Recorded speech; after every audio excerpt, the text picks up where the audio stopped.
Imagine a man who lived his life in two halves, perfectly split down the middle, like a reflection in a mirror. On one side, you have the Reverend Charles Lutwidge Dodson, a shy, stuttery, ultra conservative mathematics lecturer at Oxford, who lived in a room filled with music boxes and clocks. On the other side, you have Lewis Carroll, the man who tore up the rules of logic and invited the world to a tea party where the clocks had stopped forever. Today, we are stepping through the looking glass to find the real man behind the Red Queen. Charles Dodson was born on January 27, 1832. He was a brilliant mathematician, but he had a problem. He was painfully shy and had a lifelong stammer, which he called his hesitation. Interestingly, he only seemed to speak perfectly when he was around children. Now, to protect his serious reputation at Oxford, he created a mask.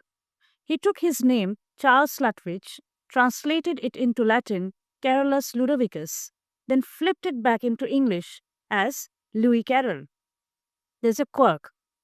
Carroll was so obsessed with his privacy that if a letter arrived at Oxford addressed to Louis Carroll, he would refuse to open it, claiming no such person lived there. He was a man who wanted to be invisible, while his imagination was pretty loud. The most famous day in literary history happened on a rowing boat. Dodson was taking the three daughters of the Dean, Lorena, Edith, and Alice Liddell, on a river trip. To keep them entertained, he began to spin a story about a girl falling down a rabbit hole. Alice Liddell begged him to write it down. Carroll didn't just write a story, he invented a new way of playing with English. Before Carroll, children's books were preachy and moralizing. Carroll brought nonsense literature.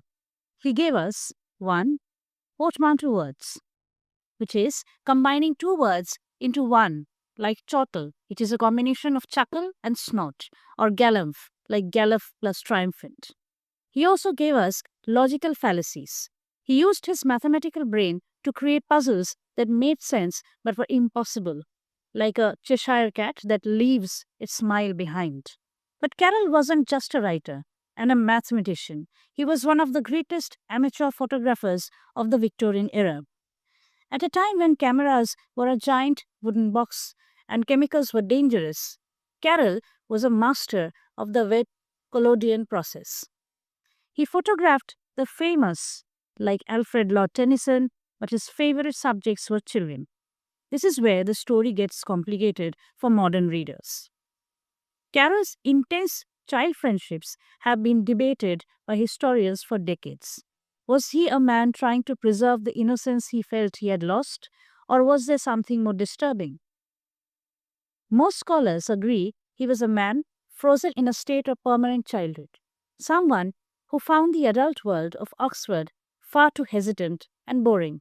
In 1871, he gave us Through the Looking Glass, and in 1876, the incredibly weird epic poem, The Hunting of the Snarf.